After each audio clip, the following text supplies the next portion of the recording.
Hello বন্ধুরা, Sunday মানেই তো চিকেন নয়তো মাটন।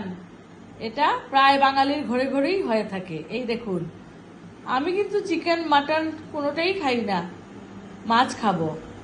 আমার ছেলে আজকে চিকেন রান্না করেছে। এদিকে কি স্বার্থপর হয়ে গেলাম, যেহেতু আমি খাই না তাই আমি রান্নাও করি না, তো ছেলে বানিয়েছে। এই দেখুন, কষা কষা চিকেন। এই যে কেমন হয়েছে অবশ্যই জানাবেন বন্ধুরা। দেখে আপনারা আবার বলতে পারেন খেয়ে তো দেখিনি, দেখেই বলবেন প্লিজ। এই যে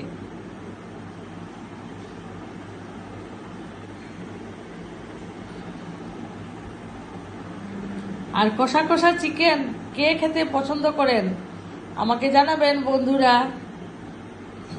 এই যে